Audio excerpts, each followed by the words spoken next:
You are listening to Parliament Matters, a Hansard Society production supported by the Joseph Rowntree Charitable Trust. Learn more at hansardsociety.org.uk/pm.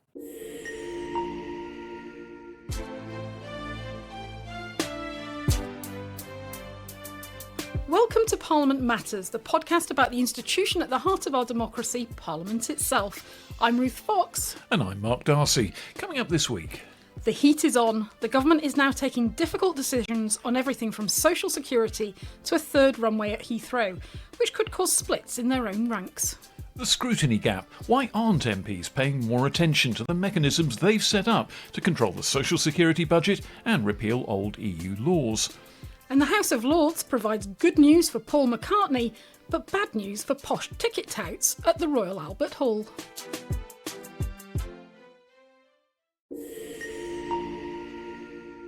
But first, Ruth, let's talk about the very difficult period the government's currently going through and the difficulties they're going to have getting some of the big decisions they're trying to take through the House of Commons in due course. I mean, this week Rachel Reeves was out and about announcing big infrastructure projects all over the country, reservoirs in several different counties, and most prominently of all, a third runway at Heathrow Airport. And this has been something that has been on the agenda of successive governments for decades, has never happened because of the furious resistance to it, particularly in areas either side of the flight path.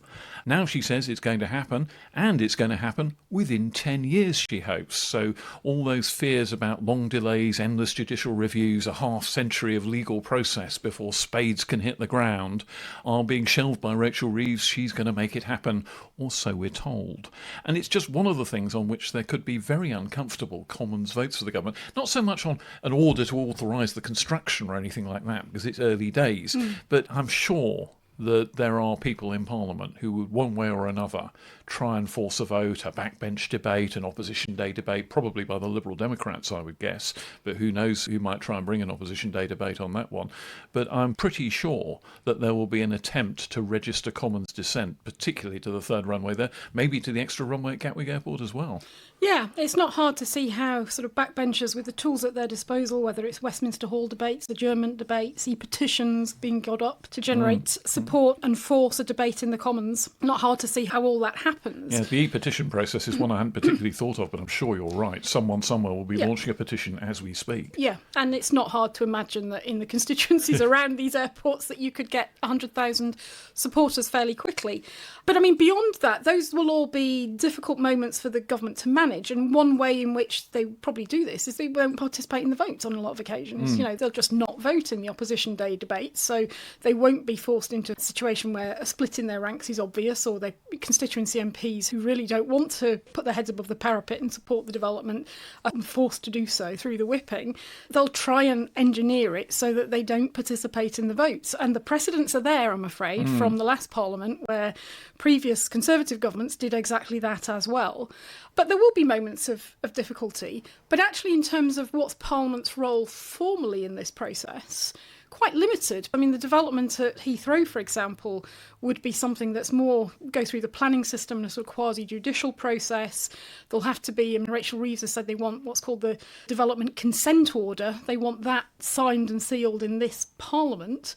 I don't think that has to even be laid before Parliament. So that'll be separate. But where you can also see challenges coming down the line will be in the forthcoming planning and infrastructure bill, which they've said they'll introduce later this spring. We don't have an exact date yet. But it's not hard to see where the amendment process might be used there to engineer some difficult situations. Create and votes extra hurdles, yeah. environmental requirements, whatever, and try and build those into the legislation. So there are all sorts of ways in which there could be a trip up for the government in this, and constituency MPs and individual constituencies will find themselves under a great deal of pressure, even if they're part of this Labour lobby group that's kind of the opposite of not in my backyard, yes in my backyard. YIMBYs. They want big infrastructure. Yeah.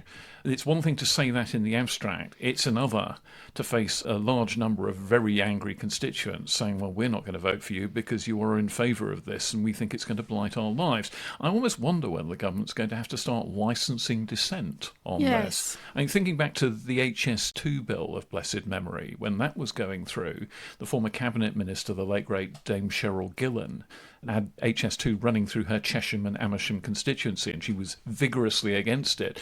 And so effective was her opposition that the government more or less tunnelled under her constituency in the end. I exaggerate for effect, but she got a huge amount of environmental mitigation for her constituents by directly opposing a bill that was a major part of the policy of the then Conservative government. So they could have some effect, and they could also drive up the cost of some of these infrastructure projects. I'm not quite sure what mitigation you can put in for a Heathrow runway directly. Maybe things about the times of flights and things like that, ban on late night flights or some sort of level of restriction on them maybe.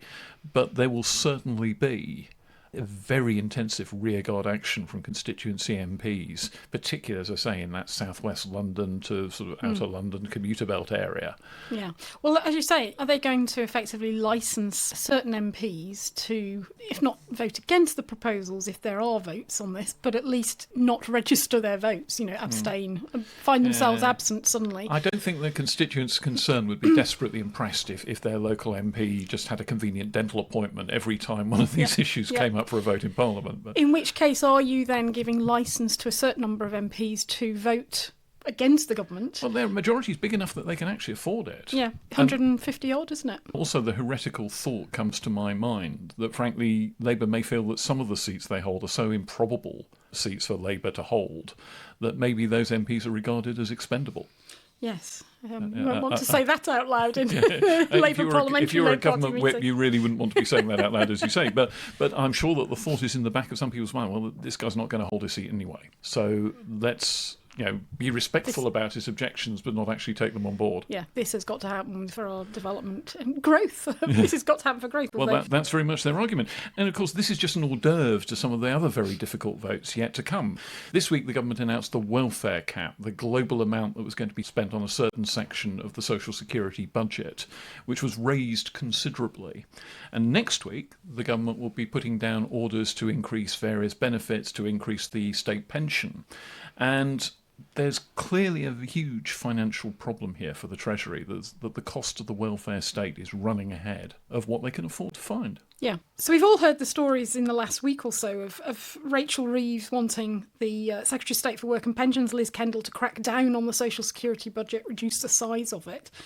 But this week, as you say, we had the debate on the welfare cap, which indicated that the social security spending on things like universal credits and tax credits and so on is going to increase. Now, the debate on this was part of a sort of accountability mechanism introduced by the previous government, which was also worried about the rising cost of social security benefits, and wanted there to be a sort of formal indicator that this is how much was going to be spent so that MPs could take notice. Yeah, so this was a George Osborne initiative back in 2014 when he was worried about the ballooning level of social security expenditure, and he wanted sort of more accountability. So what he created with this idea of a welfare cap to improve, as he described it, spending controls and to impose some parliamentary accountability on the process. So the way it works is it's all set out in the Charter for Budget Responsibility. And basically the spending on relevant welfare, which is about 50% of the entire welfare budget, social security and tax credits, but not pensions, that's separate, that must be within a cap each year. And that's determined by the Treasury. And a formal assessment is made in the first budget at the start of a parliament. And the assessment is made by the Office of Budget Responsibility. So the detail was set out in Rachel Reeves's budget statement back in October. You got the Office of Budget Responsibility assessment of that. And then basically, if there is going to be a breach of the welfare cap that has been set out for each fiscal year, there has to be a statement from the Secretary of State, a debate and a vote. So two things happened this week. One, we know that the welfare cap for this financial year is going to be breached by £8.5 billion. Which is not small change. Not small change. And then the government has set the welfare cap for the course of this parliament. So this financial year, we're talking in total £162.5 billion. Again, not small change.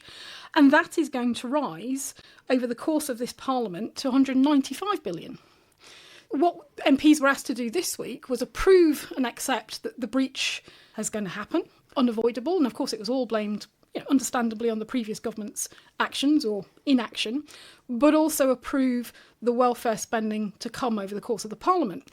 Now, You might say, well, if the pressure from the Treasury is to reduce social security spending, why is it increasing so much over the course of the Parliament? Because they're not going to get a grip on it very rapidly, is probably the answer to that. And so you can imagine a great scene, a packed chamber, ministers cornered, facing searching questioning from their backbenchers, from the opposition, the full majesty of parliamentary scrutiny.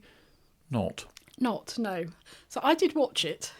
And there were about maybe half a dozen MPs on either side at any one time. Two of those were John McDonnell and Jeremy Corbyn, as the independents, one of the PPSs, the parliamentary private secretaries to the minister.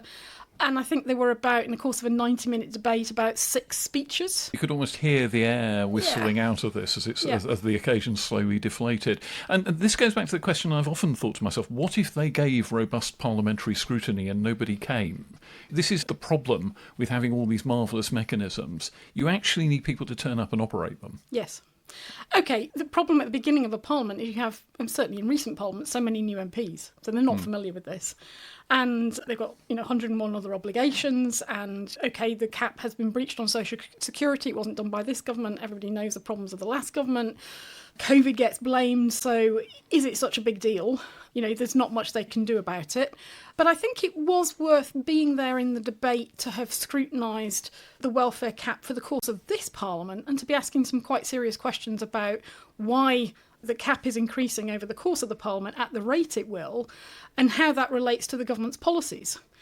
Those questions weren't really asked. A couple of MPs probed a little bit, but they didn't really get into the detail. And this is going to be one of the big defining issues for the survival of this government, frankly, is whether it can get a grip on social security costs, whether it can help people effectively off social security and into paid work.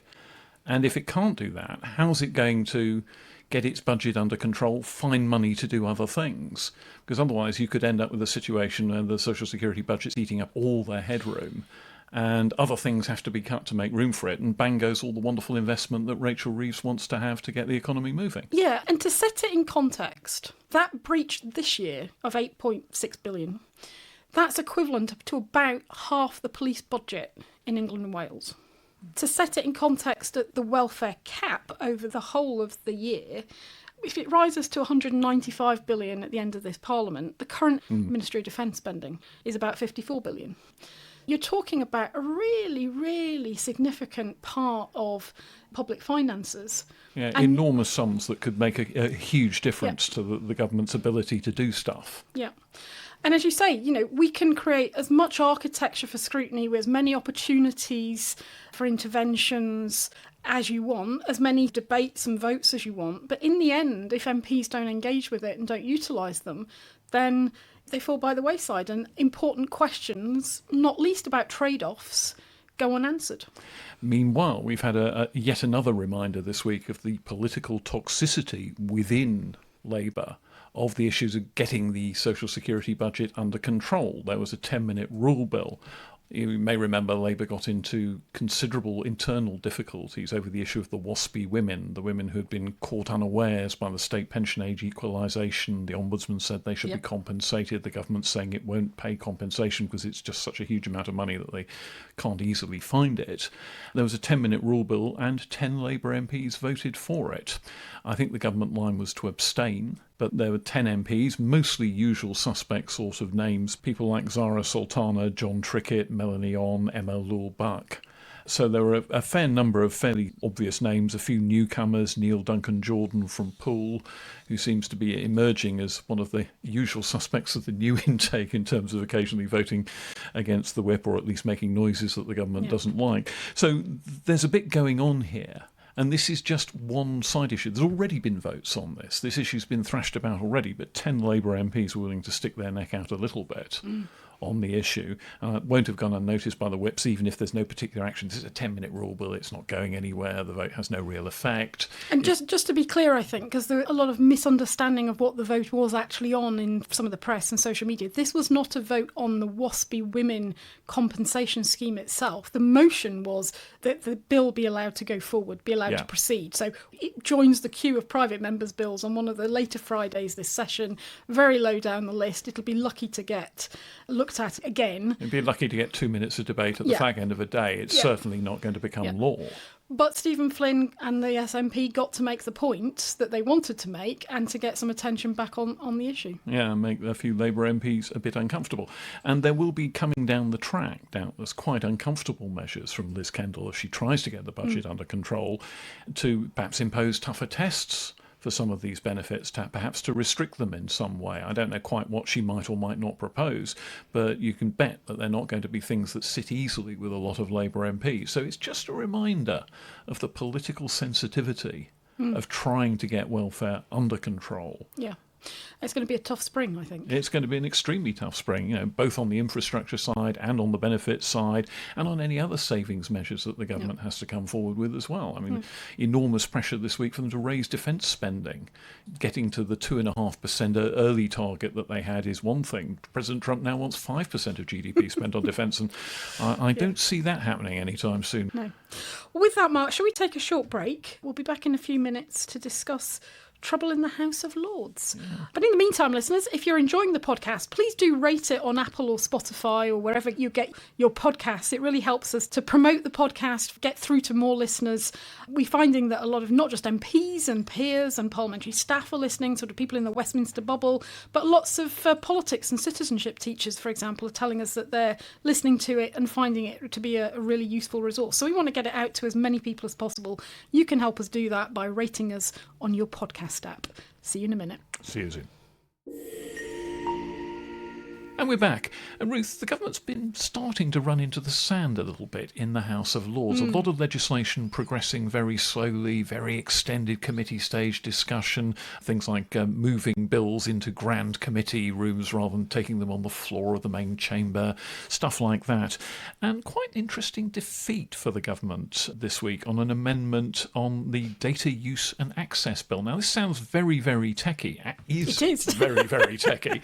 This is an amendment to try and protect the intellectual property of people who find that what they're producing, their art, their songs, their writing, whatever it is, being sort of hoovered up by artificial intelligence and processed into artificial intelligence product of some kind or other. So if you done a piece of artwork that suddenly finds it's being incorporated into a piece of artwork produced by an AI, you get no money for it as the creator. Because at the moment, the copyright laws that are supposed to stop people just having their work ripped off don't seem to apply properly.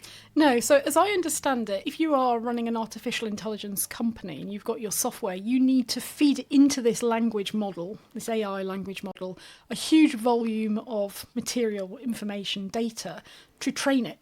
And they're hoovering up, therefore, you don't just throw it a bonio. Yeah, it's hoovering up words, they're hoovering up images and so on. And from the perspective of being a creator, so people like Paul McCartney, who were raising concerns about this earlier in the week, if you're a creator, the balance that the government seems to be going in with its sort of approach to the legislation is that if you're the creator, you will have to essentially raise it with the AI companies to try and get the credit and the money for their use of your product. When what the creators want, I think understandably, is that they shouldn't have to go trying to find out and chase up who's using their material, but that the AI companies should have to request and go through a contractual process to use it. Now, there was a debate also, not just in the House of Lords, there was a debate on the creative industries in the House of Commons as well, where this came up quite a bit. The government's saying, we're consulting on this, no decisions have been made, but there is a sort of feeling that the government's position favours Silicon Valley and how long that can hold. But in the Lords, Baroness Kidron, former film producer, put down an amendment to the bill to protect the creative industries, to protect people who their copyright. But interestingly, the government and the opposition front bench took the same view on this issue. And what you got was a revolt of the backbenchers on both sides of the House in favour of her amendment. It's a very interesting one. Baroness Kidron's been active in internet-related legislation for quite a while, particularly on things like child protection issues. Yep. And now she's shifted her attention to this issue. And the balance seems to be between getting investment from AI companies in Britain, which could be a vast growth sector for the economy, or protecting the interests of creators. And the creators are a pretty important sector of the economy as Yeah, well. I mean, soft power, they're sort of one of our leading Absolutely. outputs on exports, aren't they? And people like Sir Paul McCartney are used to just automatically getting royalties when one of his songs is played on the radio or when one of his songs is sold via iTunes or Spotify. He would get a little bit of money, possibly not as much as he wants. I mean, it's one of the big irritants for a lot of musical creators is that they don't think that the big internet music streamers pay them nearly enough for their product. And this is simply a salt into the wound. Yeah, well, it affects organisations like us as well. I mean, it's not just big pop stars, but organisations like us that are producing research and reports and so on. So we are signed up through the publisher's licensing scheme for some of our reports that were published 20, 30 years ago that people are still buying or still ordering through libraries and so on. And every quarter, every 6 months, we get royalties as a result of that. It's not much. It won't match the Paul, it won't match the Paul McCartney, and it's not enough to live on at the society. But nonetheless, it's sort of a reflection of that is our creative work in which we've got the copyright. And if that is regurgitated without any payback from ChatGPT or some other AI, regurgitates your work in some form and you get nothing for it, that doesn't seem fair to you. No, absolutely not. And also you kind of want to know how they're going to use it, because we know at the moment some AI systems are better than others. How are they going to regurgitate it, and how accurate is what they are regurgitating? And if what they're regurgitating does link to you in some way and they've not reflected it accurately, then you've got an even bigger concern. So it will bounce back at some point, presumably, to the House of Commons. And then MPs will have to decide whether to accept or reject the changes that have been made in the House of Lords. And at that point, the government has a decision to make about whether it whips in favour or against these changes. Yeah. And again, I think that's going to be an interesting test, because the government says it's consulting. I think the bill's coming back in mid-February. Yeah, well, it's definitely a very, very interesting googly on an issue that is probably only half understood by a lot of parliamentarians and commentators like me as well. So I'm not going to claim to any level of expertise in this issue, but you can see that this has blown up rather left field. This is probably an issue in which the government was rather hoping not to have an opinion. Yes. Well, there we are. They're going to have to front up to it later this month, and we'll see what happens. In fact, their lordship seem to have been rather enjoying themselves this week, because not only have they amended this bill, they've taken a very, very unusual step in the House of Lords, and they have amended what's called a private bill. Now, a private bill is a bill that deals with the legalities around a specific private interest. And in this case, the private interest is about the management of the Albert Hall and the charitable trust that is currently running the Albert Hall. Take it away, Ruth. Yes, so peers have done something this week that we think they have not done since the 1990s, which is essentially to amend a private bill against the wishes of the sponsor. In this case, the trustees of the Royal Albert Hall. So, a bit of background, listeners, to this, a bit of an explainer. The Royal Albert Hall, built in Victorian times, funded by public subsidy. And as happens, then as now, their ambitions were greater than their financial resources, and they came close to bankruptcy. And the then Gladstone government didn't want to bail them out. So their solution was to sell seats in the Royal Albert Hall, this new building, on a 999-year lease. So they went for considerable sums of money. And these seats have passed down the generations. And so about a quarter of the seats in the Royal Albert Hall are allocated to what are called seat holders, the descendants of these original funders. About 80% of the governing body of the Royal Albert Hall are these seat holders. So the constitution and governance of the Royal Albert Hall is a matter for Parliament, because the Royal Albert Hall arrangements as an organisation were set up by Act of Parliament. So hence you have this private bill because the Royal Albert Hall wants to make some changes to its constitution and governance arrangements. And basically the peers have taken the opportunity to address something that has been running for quite some time. This is about the its issue governance. of posh ticket touting, The posh ticket touting. as someone called it. Yes, I should say. not our words. Not our words, but a description that was bandied about. Lord Bassam of Brighton raised this in the House.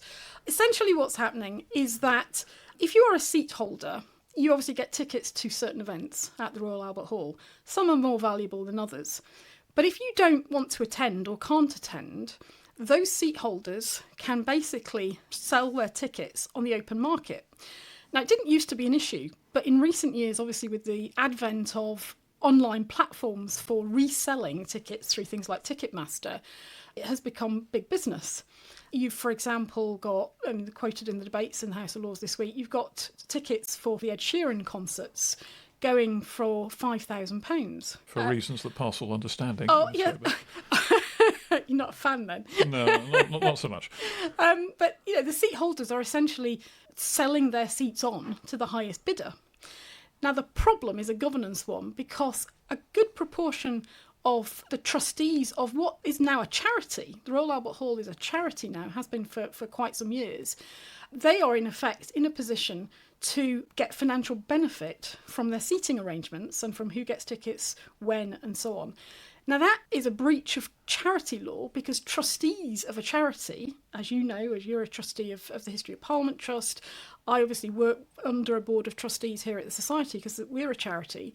You can't take decisions as a trustee of a charity that will personally benefit you financially. Yeah. That's just a no-no. It's a basic no-no. And the problem is that the rather convoluted governance arrangements of the Royal Albert Hall, the seat holders say, well, we own these seats. They don't belong to the Royal Albert Hall. They're ours. But they're operating within this charitable structure and benefiting financially from decisions they're taking. So it's a mess. The Charity Commission has looked at this over the years and has expressed concerns. But basically, the Royal Albert Hall's brought this bill to make some necessary governance arrangements changes that they want, but they haven't addressed this issue. So what do they do now? So Lord Hodgson, who has sort of taken up the cudgels of this, on the basis that this is a breach of charity law, he proposed an amendment this week at third reading to the bill to basically say that the seat holders, if they don't want to use their seat, they have to return it to the Royal Albert Hall box office and it will be processed in the normal way, resold through that route. They wouldn't be able to flog it on Ticketmaster for £3,000-5,000, a lot more. And they wouldn't be able to make decisions about which seats for which events they were going to get. So it's basically to bring it more in line with accepted charity governance. There were quite a number of peers, including one who was a former president of the Royal Albert Hall, who spoke out strongly against this. But interestingly, it led to a spat between him and Baroness Hale, former head of the Supreme Court. Listeners will be familiar with her as famed for the spider badge. Spider badge at the unlawful prorogation hearing in the Supreme Court back in 2019. She chaired the select committee that looked at this bill. Because it's a private bill, it has to go to a select committee, and people who've got an interest in this can make representations, and ended up with a spat in the chamber between the two of them, in which she was quite outraged at what Lord Moynihan said about how she'd handled this committee and its hearings. And a government whip had to intervene and basically say, can I remind everybody that we should be comradely and sort of manage our language? So I do love it when the House of Lords gets tempers rise in the House of Lords, because it's all done much more elegantly than it happens in the Commons. It was all a bit messy, but basically the peers voted for Lord Hodgson's amendment against what the Royal Albert Hall wants. So I suppose their option now is that they could always pull the bill. That, I guess, has got to be an option, yeah. They'll have to decide. I don't know what the process then would be, because obviously it's past third reading in the Lords. But it was just really interesting precedent. It hasn't happened for so many years. But peers trying to get a handle on the governance of a charity that it hasn't been able to do through normal Charity Commission arrangements. It's always interesting to see a really niche bit of parliamentary procedure where something a bit different starts to happen. And with that, Ruth, shall we take another break? See you in a minute. Bye. Well, Mark, we're back, and we were talking earlier about scrutiny areas where MPs don't always take the opportunities that are available to them, and one of those is in relation to our old friend retained EU law. Ah, yes, retained EU law, known in parliamentary jargon as rule, pronounced to rhyme with gruel.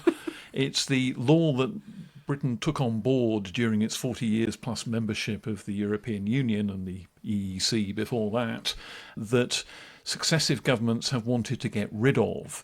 And if you remember back to the Boris Johnson years, Jacob Rees-Mogg, as business secretary, brought in a massive piece of legislation which was intended to sunset all this stuff. So there'd be a date by which all these rules expired, with the aim of spurring Whitehall into action so that it reviewed them as quickly as possible, and good rules were kept and bad rules were either thrown out or amended, and the whole thing was tidied up and you had a new body of law that would be seen as better for Britain. But at this point, enter Ruth Fox with the suggestion that really Parliament needed much more grip on this, because what you were in effect doing was giving ministers very sweeping powers to just write the law themselves. Yeah, well, there were two problems with the bill that the government proposed. I mean, one was, as you say, the sweeping powers, and the second was that they planned to automatically revoke all of this body of law on a set date, which was end of October 2023, I think, unless they otherwise saved it. So there was this sunset mechanism whereby all this legislation would fall off a cliff. And people like myself and others thought this is not a particularly sensible way to proceed, not least because it wasn't clear that the government knew what all this body of law, retained EU law, rule, which is now actually legally we have to call assimilated law, that they knew where it all was. Well, indeed, and one of the interesting things about this process is ministers kept discovering new bits of retained EU law or assimilated law, as it were, down the back of departmental sofa cushions, and more bits of it kept being exhumed. And if it had all been magically expired, a lot of companies might have been left in various kinds of legal limbo, and all sorts of hilarious consequences would have followed. Yeah, I mean, just sort of one example. If a piece of retained EU law had enabled an organisation to charge for something, to charge for a service, for example, and that legal provision had been automatically revoked at the end of October 2023, but people charging for the service hadn't realised it was retained EU law that was the foundation for it, they could have continued charging and they'd have had no lawful basis for doing so. So they could have found themselves with a problem. That's just one example. There were lots of policy areas which would have been affected. Now, Jacob Rees-Mogg, at the time as Secretary of State, had an argument that was not without some merit. If you don't have a deadline, if you don't set a sunset clause here and force the bureaucracy of Whitehall to review up against the deadline and decide what they want to do with this EU legislation, it will just sit there unreformed and nothing will change. Yeah, so you needed a cattle prod. Yeah, so a cattle prod to stop the bureaucratic inertia that he was worried about. As I say, not without merit. But I and others proposed, I went to several committees, one of the public bill committees for the legislation in the House of Commons, the secondary legislation scrutiny committee in the House of Lords. And one of the arguments I made was, well, make Parliament your ally in this process. So rather than the sunset, have reporting mechanisms and deadlines in the bill that require ministers to come to Parliament to report on progress. And that will enable ministers to have a tool, the cattle prod for civil servants in departments. And so you imagine the scene as the latest of these reports has just been published, MPs climbing over one another to get at these reports, excited debate, packed chamber, minister sweating as he justifies the various decisions that have been made. Not so much. Not so much. So I don't think it's registered on the Commons radar at all. There was one question this week in the House of Lords about the status of rule assimilated law as it now is. And so there was some discussion of it. The report was mentioned. Worth noting, the latest report published in the last week says that they have discovered 166 new pieces of this rule. Down those departmental sofa cushions. Down those departmental sofa cushions. So those of us who were concerned about the cliff edge were right, I think, to be concerned. The evidence has borne that out. But the question is, what is the government going to do with this body of law? So the reports are supposed to look back at what they've done in the last 6 months and what they propose to do in the future. And I can't say from the report that we got much of a hint really about what their plans are. And certainly we talked at the beginning about the sweeping powers in the bill. Before the election, for example, John McTernan, former government advisor in the Tony Blair years, was saying that the Conservative government have put these powers on the statute, but Labour ministers should use them. They're there, Conservatives wanted them, but Labour will inherit them, take them out and use them to reform the state. Pretty, I think, clear from the report that we've had this week that that's not really where the government is. It doesn't seem to have much ambition or clear intention in relation to a lot of this law in terms of how it might change. And I suppose the lack of political attention on this report, perhaps it illustrates above all the extent to which Parliament politics is averting its eyes from Brexit now, almost post-traumatically, doesn't want to address these issues very much, so they're just going through more or less unnoticed. Yeah.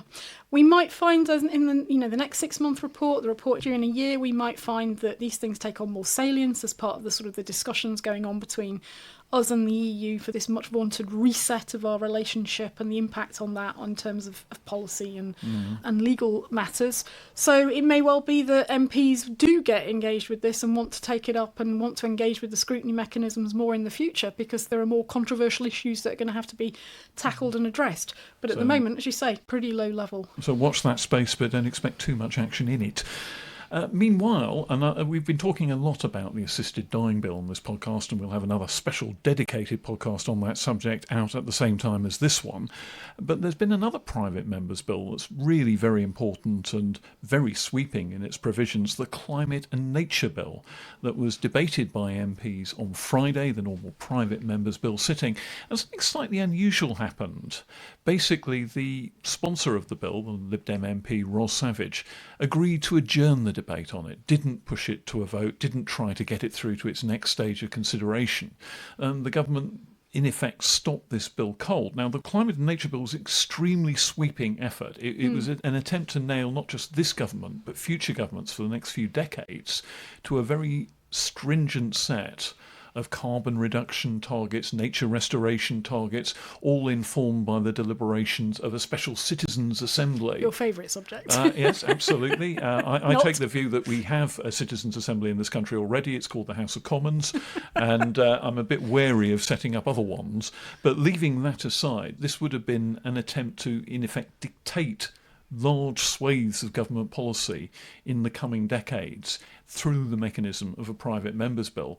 And so it wasn't entirely surprising to see the government whipping its MPs to block it. And in the end, it wasn't blocked per se. The consideration was simply adjourned. Ros Savage agreed to that in return for a meeting with ministers. Yes, so I think probably meetings with ministers, invited in for coffee, the bill probably put in the filing cabinet. But I mean, it's an example of she got the debate, it got some attention, it's galvanised some campaign groups.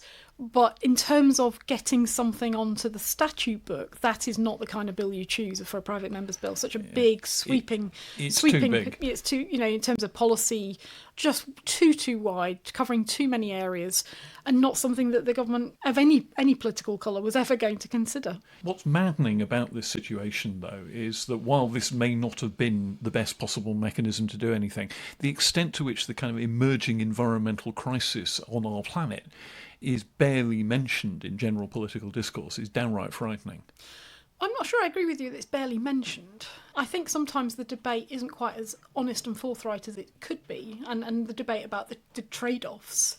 I think everybody sort of talks in sort of quite grand general principles. Everyone's in favour of saving the planet right up to the moment you ask them to turn the heating down. Yes, and I think you are beginning to see that change a bit, that there is more sort of discussion about how is this agenda going to clash with growth? How is this agenda going to clash with the policies of China and the United States, for example? What we do to change things is going to be minuscule in comparison in terms of its impact and effect in changing the climate situation compared to what actions they take. Yeah. So, to what extent are we going to take on policies that make the country, if not poorer, then certainly no wealthier, if other countries are just going to press ahead with what they're doing? Well, America's going drill, baby, drill, and China's building new coal-fired power stations. Now, this comes through in the debate that they had on the private members' bill, but as I say, if you wanted to change something in the environmental field, you really needed to go for a much narrower, smaller technical change. I think that would probably have been a wiser move if you wanted to get something on the statute book, but certainly this debate and this bill has got people talking to an extent in Westminster. Whether that impetus dissipates now that the bill's off the agenda, I don't know. But meanwhile, Mr. Speaker, Sir Lindsay Hoyle has been out in the wild himself. And I think we don't regard Yorkshire as out in the wilds. He might, as a Lancastrian. He's a Lancastrian. But Mr. Speaker has turned up taking tea in Emmerdale. I'm so old I actually think of that particular soap opera as Emmerdale Farm, which it hasn't been called since I think about 1989 or something. Me too, yeah. But all the same, it's just an interesting example of celebrity intruding on politics, or politics intruding on celebrity a bit. I think Lindsay Hoyle's the first speaker to do this. You remember Tony Blair doing a comic relief sketch with Catherine Tate. John Prescott once appeared on Gavin and Stacey. Neil Kinnock was in a top video with Tracy Ullman back in the day. I mean, gosh, that's a disturbingly long time ago now. That was one of my best ever media interviews on Woman's Hour with Tracy Ullman. It doesn't get... And she did her impression of Angela Merkel. It was the best hour I've ever had with the media. I must admit, I think it would have been great fun. I've kind of weaned myself off Hollyoaks now, but I think it would have been great fun to have had John Bercow on Hollyoaks. Well, apparently Mr. Speaker recorded this I'm not sure whether it was during or just before the general election, but they couldn't then use it once the election was called because it would have breached election guidelines. So it was broadcast this week. So he took tea in Yorkshire, which for a man from Chorley is quite a dangerous step. business. I wonder if he brought his own Chorley cake or fly pie. They're a bit like an Eccles cake, although I'll probably get lynched for saying that if I ever ventured into Chorley again. Not at all like, yes. But with that intriguing thought, Ruth, I think we've just about come to the end of this pod. Indeed. So, Mark, we'll see you next week. But listeners, stay tuned for, as we mentioned earlier, we've got another special episode in our Assisted Dying Bill series. And we've got an exclusive interview with Dame Elizabeth Gardner, who drafted the Assisted Dying Bill. So join us for that. See you next week. Parliament Matters is produced by the Hansard Society and supported by the Joseph Rowntree Charitable Trust. For more information, visit hansardsociety.org.uk/pm or find us on social media at Hansard Society.